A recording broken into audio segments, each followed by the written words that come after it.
client is Latreece. She's an 8-year-old second grader. She was accompanied to the evaluation with her mom, Latrina.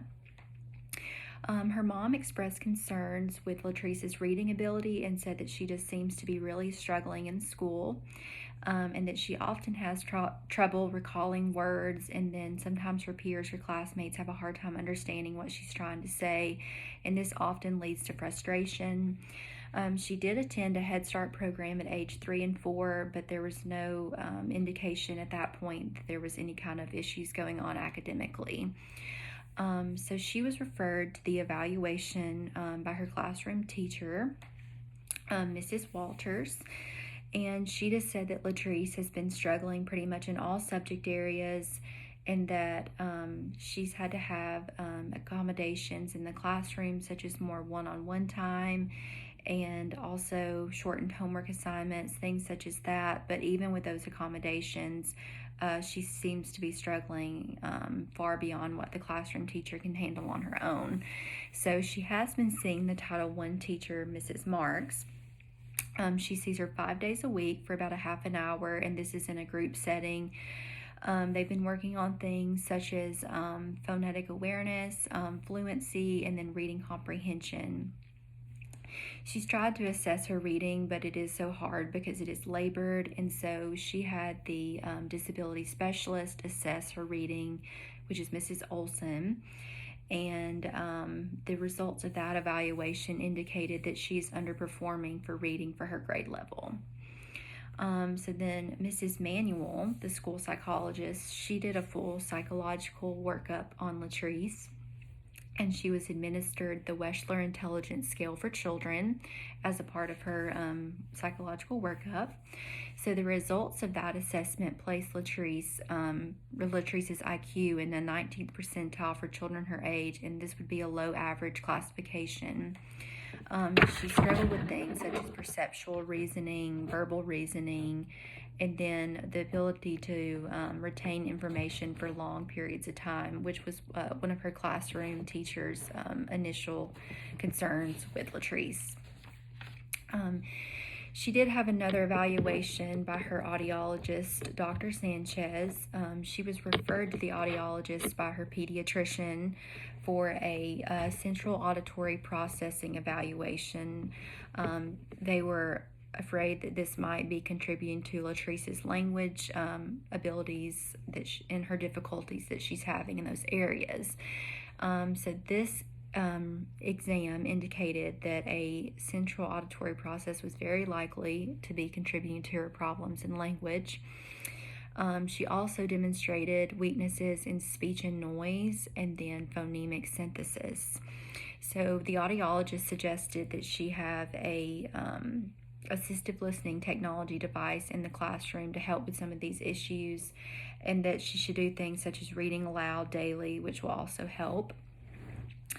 So as far as assessments goes, she was assessed in the areas of articulation and phonology. She was given the Goldman-Fristow assessment and the clinical assessment of articulation and phonology. And her scores for both of these assessments fell within the normal range, so she did not seem to have any significant impairments in these areas. As far as phonological awareness and reading, she was given the SELF-4, and she was given a subtest of phonological awareness. And so she scored a raw score of 47 out of 58 possible points. She did not meet the criterion score for greater than or equal to 58 for her chronological age. She did, though, indicate strength in syllable blending and initial phoneme identification. She did have issues, though, with phoneme blending and substitution. And then she was also administered the Dolch word list, and she was unable to read any of those words for her grade level, which is second grade. So you definitely would say that there's some issues in that area. And then from there, expressive language was evaluated. She was given the SELF-5, the formulated sentences subtest. And this just tests the student's ability to formulate sentences that are grammatically correct and then of increasing length. She ranked in the second percentile with a scaled score of 4. an example of her sentence for this category, she was given the word first, and she said, "Him is first in line." So you can definitely tell that she has some issues formulating sentences. She was also given the expressive one-word picture vocabulary test with a standard score of 64. So it was noted that she had some very significantly impaired expressive vocabulary skills after being administered these two assessments. From there, receptive language was evaluated. She was given the receptive one-word picture vocabulary test, and she scored in the 66th percentile, and it was noted that she had some significant impairments in receptive vocabulary skills. To also assess receptive language, she was given several of the subtests of the self-evaluation, which is a clinical evaluation of language fundamentals. She was given the sentence comprehension subtest, linguistic concept subtest, word class subtest, and then the following direction subtest.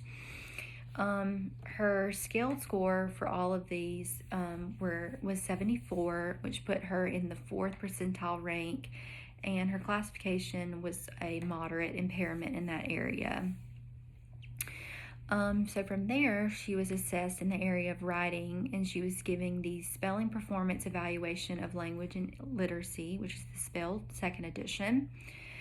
So the purpose of this assessment is basically to assess spelling skills and help to determine what type of spelling instruction the student does best with. It was determined that Latreece did best with phonology-based instruction and phonics-based instruction. So these can be incorporated in her therapy sessions to help her. So I would say that Latreece does have some significant impairments in areas of expressive language, receptive language, written language, reading comprehension, reading fluency, and then phonological awareness. Some of her positive factors, though, is she does seem to be very motivated, and she does not have any significant behavioral issues that are interfering with her ability to learn in the classroom. Her standardized and scaled scores will probably qualify her for services, and now that she's been diagnosed with the central auditory processing disorder, she'll be able to get help in that area as well. That should help her in the classroom especially. So I believe now that these areas have been identified that she's struggling with, she should start to be able to make progress at a faster rate. And then, so my recommendation for Latreece would be, based on her assessment scores in the areas that were assessed, she will qualify for school-based services. And I think that these therapy sessions should focus on receptive and expressive language skill and then literacy skills as well. And then I would suggest a follow-up visit every so often with her audiologist, since she does have that central auditory processing disorder, just to make sure that her assistive listening devices are what she needs and what's working best with her in the classroom. And then also, too, just keeping in touch with the learning disability specialist to ensure that she's getting the correct accommodations that she needs in the classroom, and just making sure that her mom is aware of things that she can do at home to help her as well.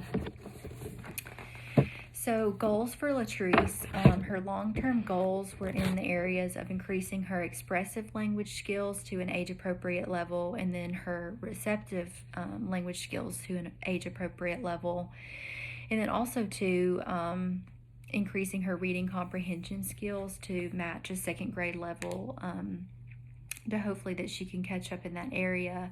And then after looking at her individual assessments that she did in the areas that she struggled with, we came up with some short-term objectives that she can begin working on in her therapy setting with a speech pathologist. So thank you so much.